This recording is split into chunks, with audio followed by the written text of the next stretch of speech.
Good morning mga idol. Nandito ulit tayo sa isang factory.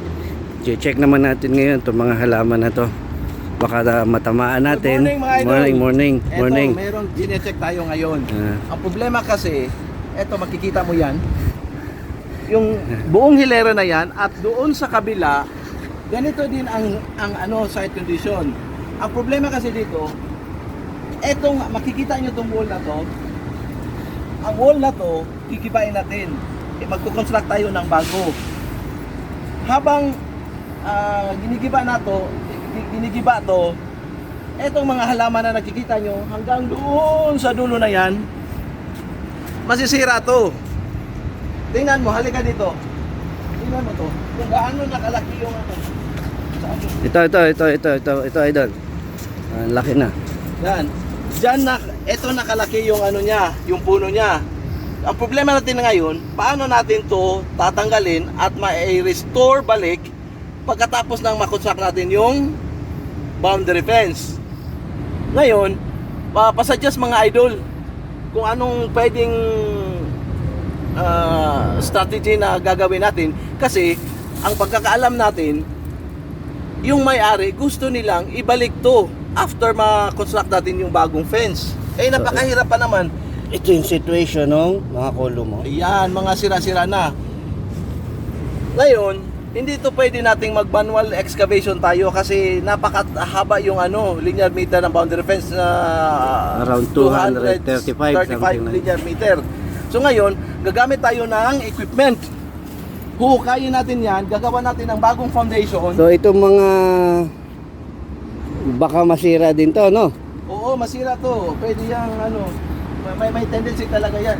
Kasi pag ginagamitan natin to ng heavy equipment, lalong-lalo na yung rock breaker para mag-excavate, sira to lahat. Ngayon yung problema natin, paano natin to ma-restore? Restore. Ano yung recommendation mo, boss? Kasi wala namang assurance na kung tatanggalin natin to at maibalik after 1 month, hindi ito mamamatay itong mga tanim na to. Lalong-lalo na napakalaki na yung mga niya. Ang ugat puno, siguro sa ugat. Yung mga ugat niya, ganito na siguro kalaki. So, mga idol, pasuggest naman, please comment down below kung ano ang pwedeng gawin natin. Kasi yan yung option. On the other hand, may pangalawang option tayo. Although, masisira man siya, after ma-construct natin yung fence, tataniman natin ng bago. Yun yung pangalawang option. Mas cheaper pa yun. However, ang problema natin is, ang client natin gusto nila ma-restore tong ma-replant, existing tanim. Yun ang problema natin.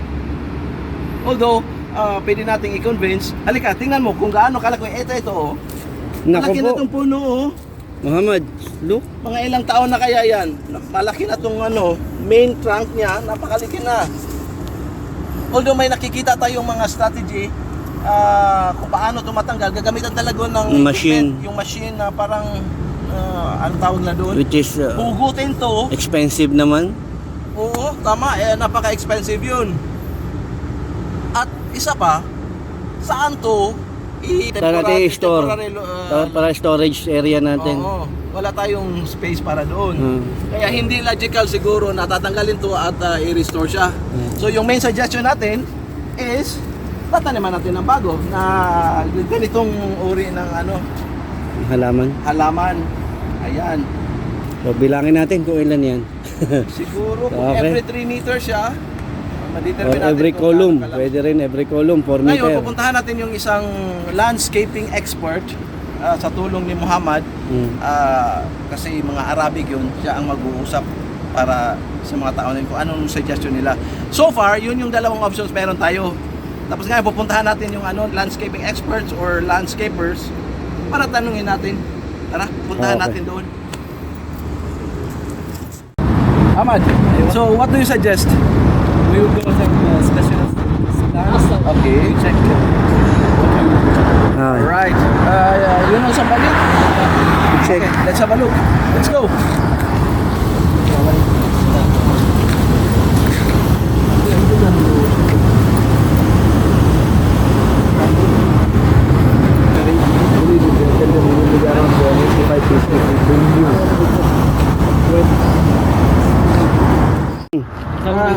told you? He tell me if we want to remove the old one, Okay. we need the place to put it so not die this plant. How they will remove? They Manual? can remove but it will need to install again in the ground. Ah, so they have to dig again and then put it there temporarily. It will take time. It will take We don't have area also. We don't have area also. And it's probably costly as well. Alright, Yan. check natin.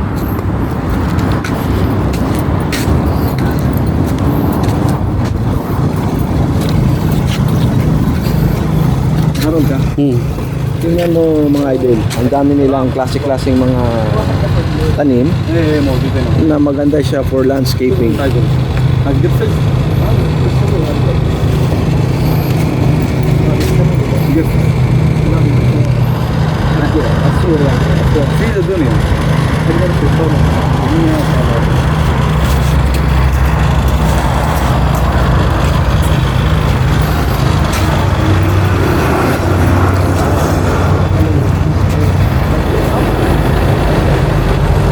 Alright.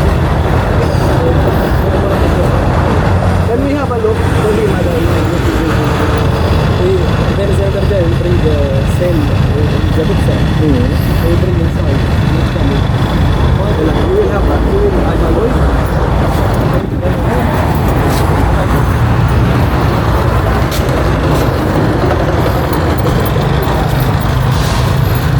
Ayan mga idol, nakarod ka. Ayan mga idol, ito ay isa lang sa mga landscaping shops na pinupuntahan natin ngayon. Actually marami pa to doon banda. Ngayon, kung tingnan nyo mo naman, ang dami nilang klase-klaseng mga tanim na binibenta din nila, of course. Ayan.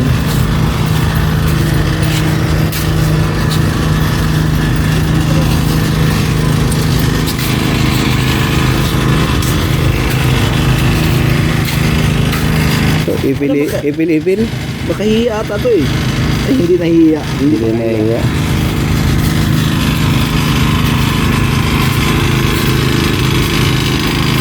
Ito yung hinalagay sa pangkain. Ipil-ipil. Sa Bisaya, parang ganito na rin ang itsura. Ang tawag namin dito, ipil-ipil. Ano ba to sa Tagalog? Ipil. Ipil-ipil din. Ah, okay.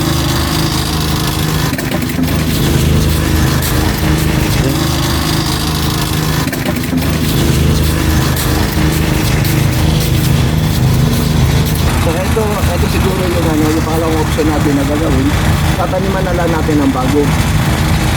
Kasi wala tayong assurance na baka mabubuhay pa yun pag itanim natin later. Ayos naman to, ganito kalaki. Kaya kakausapin lang natin yung client na ito yung option na pwede natin maibigay sa kanila.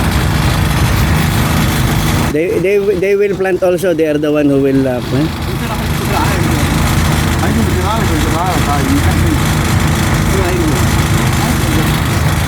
No problem. Okay. Okay, get the card or contact number.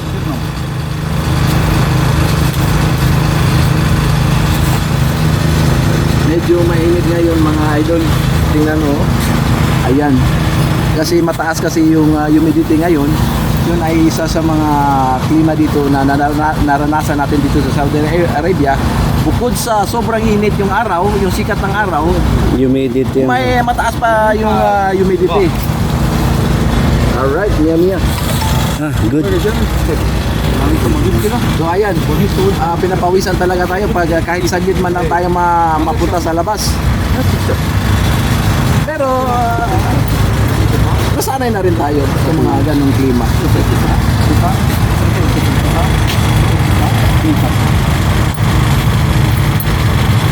Ayan, nagkakasundo na yung mga dalawang Arabic natin kasama. Ano siya? From Saudi, ano? Saudi? Ano? Masjid. Ay. Kaya natin din nga itong kasama nating Arabo para magaling yung negosasyon nila. Okay, Shadik. Thank you. Thank you.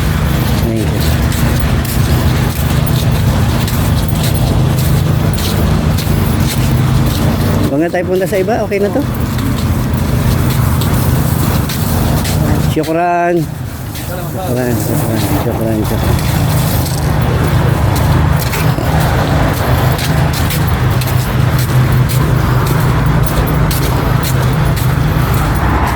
So, ayan na nga mga idol, nandito na tayo sa labas ng isang landscaping shop kung saan nakuha natin yung kanilang mga suggestion.